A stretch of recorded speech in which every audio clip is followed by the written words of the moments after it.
and a warm welcome to all of our Bookshop Crawl followers. My name is Reese, and today I have the great privilege of spending a little time with Simon from Seren Publishing. Based in Bridgend, Seren is Wales's leading independent literary publisher and specialise in English language writing from Wales. Over the years, Seren has published a wonderful selection of titles, including poetry, fiction, and non-fiction, with many of their books shortlisted and winning major literary prizes across the UK and across the world. Simon, croeso, diolch yn fawr, and welcome and thank you for spending a little time with us today. Oh, thank you for inviting me. So can you tell us just a little bit about Seren Books and what your role is? Well, you kind of precede it. We're a literary publisher with a very broad list. We're trying to represent Welsh culture to the world. That's Welsh culture in the English language. So our list is very broad. And as you said, poetry, which was our mainstay for many years. And then we diversified into fiction and biography and criticism, art, photography, cultural history, social affairs, all sorts of different things. And we even have a couple of cookbooks now, a couple of vegan cookbooks, and one of tapas, because that Welsh staple tapas. We've got a great couple of restaurants here. So we've done a book with the people from Bar 44 in Cardiff.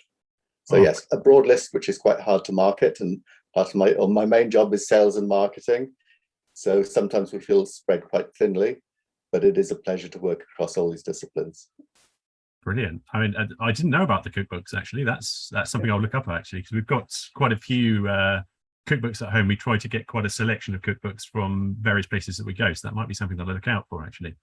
Okay. One of my favorite things about doing bookshop crawls in different locations is getting to explore what effects the location may have on bookshops. So for instance, if we're in London, often you'll find sort of glimpses of extra literature that's related to the area, or you might find sort of artwork by local artists, local designers may have done sort of window displays, all those sort of things. Do you feel that your location has affected the type of books that you publish?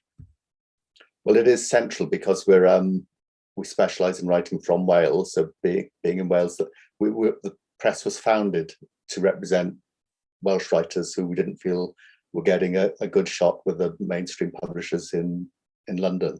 And particularly when we started publishing fiction, a number of quite high profile fiction writers lost their London deals in the recession. So we started publishing those and then bringing on new work as well. So yes, it's kind of central, but it's slightly complicated by the fact that nowadays we've published a number of writers who aren't based in Wales or have no Welsh connections. So we've got a cluster of poets up in Cumbria. We've got poets in London. We have a very small translation list of writing from less used languages like Quebecois and Czech and Basque. So when we come to market those, we define ourselves as a publisher based in Wales rather than a Welsh publisher, because it gets quite confusing otherwise. Yeah, I can imagine it must be quite a difficult task sometimes for yourself, obviously, with especially over the last few years. Have you had sort of any sort of major effects because of what's happened, because of COVID and because of things like that? Yeah, well, obviously all live events cancelled.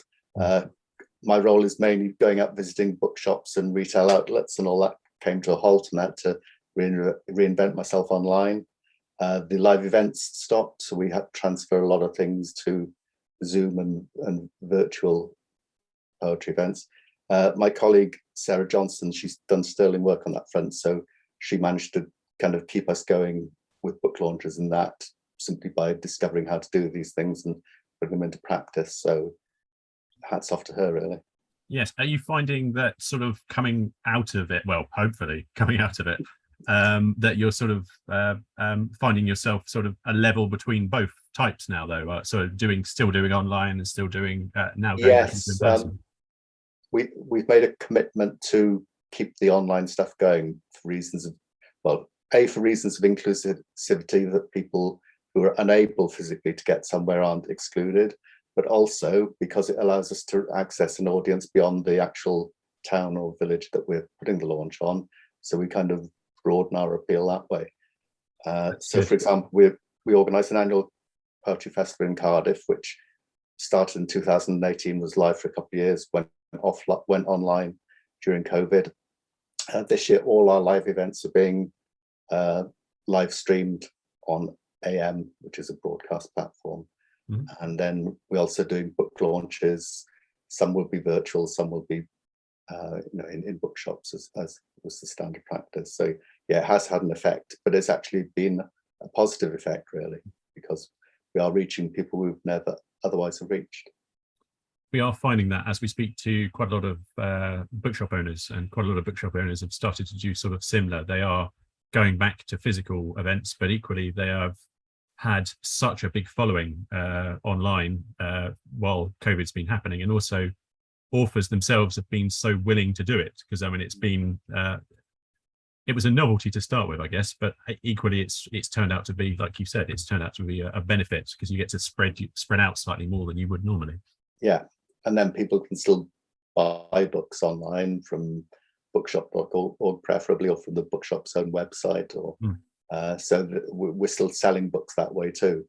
I mean, obviously the events themselves, when they were online only, the book sales were nothing like they would have been if it had been in a bookshop, but now we're getting the best of both worlds. So talking about events, can you tell us about anything exciting you've got coming up? Well, as I said, you're publishing, or events that you're attending perhaps? Sorry, the Poetry Festival is the end of this month, so that's the weekend of the 29th to the 31st. That's in Cardiff, but with an online presence. People hopefully could come and see us, but if not, they can get a weekend ticket for us, like a £5, which gives access to all the live streamed. So that will have poets such as Peter Finch, Kim Moore, Jonathan Edwards. We've got poetry and climate change session. We've got various workshops running as well, so that's a pretty good thing. Later in the summer, I'm going to be at the Between the Trees Festival, which is in a lovely wood next to a huge dune system on the South Wales coast, quite near Bridgend, a place called Merthyr Mawr, which is kind of like a Cotswold village transported to South Wales, thatched cottages and back bridges, and a really lovely family-friendly folky festival. Lots of science, lots of literary events, where we come in doing book selling there for a weekend. So that's been fun. Well, we know for the last few years. So it's quite it's almost like, is this my job, or am I just having a good time? Do you know, we always feel that when we're doing the bookshop calls, actually, when we get to, now that we're physically starting to do them again, because obviously when we were obviously affected by COVID as well, all of our events were cancelled effectively for 2 years. Even this year, obviously, we had London Bookshop Call at the start of the year. We had to cancel events because of outbreaks and all sorts of things. And we've grown so much, though, during that period of time, just simply through online. And it's been a pleasure to do things like this. This started up at the start of COVID. So it's been very good for us, good for all literacy groups by the sounds of it, which is wonderful. And pleased to hear that you're going back into physical locations. That second event that you said in Merthyr Vale, did you say? Sorry, Merthyr Mawr. That sounds amazing. It is. It's really quite small scale, but everybody seems so well behaved, even the children. Or I should say, especially the children. I don't think I heard a single child cry for the whole weekend, because they were just running around in the woods, or doing great science projects. And there's this just a nice vibe about it. And I think that there are limitations on the size of it, so it's not getting overwhelmed with people, and so it's still very grassroots feel to it too, which is non-commercial. Very good. Well, look, we're chatting today about the Big Welsh Bookshop Crawl. This is a very evil question, I find, but we do have to ask it. Do you have a particular favourite bookshop in Wales? I do, but seeing as I'm dealing with all the bookshops in Wales, I couldn't possibly say which is my favourite. I do have a list. You're more than welcome to share a few of them, by all means. Yeah. Okay. Well, kind of Edward I built a ring of castles around Wales to subjugate the peasantry and stop them rebelling. And the castle's still here and kind of tourist attractions these days. We now have a ring of bookshops, which are cultural bastions, but their job is to uplift the populace and to empower people. So it's a kind of neat switch of things. Up in North Wales, there's in Carnarvon, Palace Print's been there a long time, does a lot of great work, puts on lots of bilingual events. There's Browser's Bookshop in Porthmadog, again, really long established. A number of the bookshops I'm going to mention have been around for decades and have navigated real storms and upheavals, but it does seem to be quite a resurgence in the book selling side of things through independent bookshops. There's in Crickhowell, Bookish is probably got the most shortlistings and winnings of the various awards go. And Emma, who runs it, she's a kind of full of energy and ideas and gets things done, which is really nice to see, very energetic. Hay on Wye, of course, is Hay on Wye, but I would mention Booth's Bookshop and also the Poetry Bookshop, who obviously specialize in poetry. They only sell poetry. They're both really good outlets. Further down south, Wellfield Bookshop, again, long established, owned by a wholesaler called Camelot Books, who, you know, they've been going for 40 years, I think, and throughout all the changes in the supply chain, it's a real testament they've managed to keep things on track. You have Griffin Books in Penarth, Cover to Cover in Swansea, Victoria Bookshop in Haverfordwest. They're all really good, strong, independent bookshops. But part of my role as well is to expand the places people can get books from. So we deal with a number of non-bookshop outlets. So you can, for example, visit tourist attractions or coffee shops or art galleries and find a range of Seren Books there. So in towns where there's not a bookshop, we're quite often selling our books to people who've gone to an attraction, not expect to buy books, but there we are. You can't escape us. Very good. So, which brings us on to my final question, really. Recommendations. Do you have any particular recommendations of books that are either from your own publisher or from others, completely up to you, and that are old back catalogue or new, whichever you prefer, really? Well, I've only selected new titles and I've got a stack of them next to me, so I could just flash those up quickly. Yeah, absolutely. That'd be great. So let's see, we've got Inhale Exile by Abir Amir, who's lives in Cardiff from Iraq originally. This is shortlisted for the Wales Book of the Year. They're announcing the winner of that at the end of this month, so that's a really good one. Kim Moore, one of the Cumbrian poets I mentioned. That's shortlisted for the Ford Prize. That's another good poetry collection. Hannah Hodgson, 163 Days is a phenomenal book. Hannah spent a long time in and out of hospitals, including 163 days unbroken at one point. So this book is a kind of distillation of her experience in there in two voices, her own poetry voice, and then the medical profession's jargon and interventions. Hannah was guest editor on Poetry Please, and she's had an audio version of this book on Kaleidoscope, and it's still on BBC Sounds. So I will talk about some fiction quickly, because I did say we have a broad list. Kidnap Fury of the Smoking Lovers, which is a fantastic title. It's like it's a kind of tabloid headline about this mismatched in age couple who are on the run from a vengeful husband who's a bit of a gangster and a thug.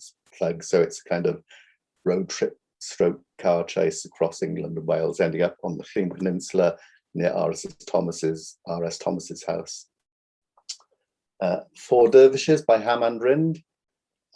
John Gower said it's easily the most remarkable work of fiction to come out of Wales in 1,000 moons, because it's kind of a satire, but like an oral tradition, Arabian Nights set in a graveyard on a monsoon, real fun, real love of language from the author Hamand Rind. Again, Cardiff-based, speaks 9 languages fluently, so I'm in awe of his abilities to be able to, like, English is probably about his 6th language, and he's such an accomplished writer. It's a real joy to read. Also fiction, Sophie Bouchard, This Is Not Who We Are, which is kind of a story of 2 pen friends, one based in Paris, the other's in a refugee camp fleeing the Rwandan genocide. So it explores kind of the genocide itself, but then how Western countries were either complicit or failed in the terrible things that went on. And also, you know, how a woman from the West can be friends virtually, again, bringing us back to the virtual thing, but it was pen friends with this woman who's, you know, living such a terrible life. And to I have to laugh when I lift these up because they're massive. This is Peter Finch's collected poems, volume 1, volume 2. So that is 50 years of publishing poetry in 2 volumes. Wow. And weighty tomes, but he's such an experimental and such a funny writer that they laugh out loud. And if I don't know if you can get this on screen, some of his concrete poems look like that. There's lots of kind of visual poetry in here, but then really, really, playful, joyful, funny. And if you get a chance to see Peter read, you ought to take it because he's great. So that's my list of books that I had culled from my shed, which is now my stock room. So I hope that was enough to whet your appetite. Absolutely brilliant. There's a couple in there that sound amazing. I quite like the sound of the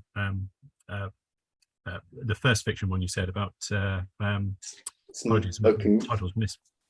Kidnap Fury of the Smoking Yes, Lovers. that one. Yes. That sounds So Peter Benson is actually, again, one of our non-Welsh authors. He's published 12 novels. I think we've been lucky to take his previous one, The Stromness Dinner, and this one's now out.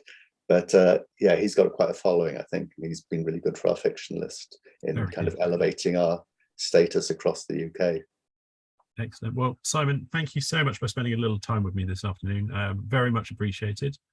And I wish you well at all the events that you're going to be taking part with over the next few months. Yeah, and best of luck with your crawl around Wales. Thank you, Simon. Yeah, so thanks for having me. Thank you.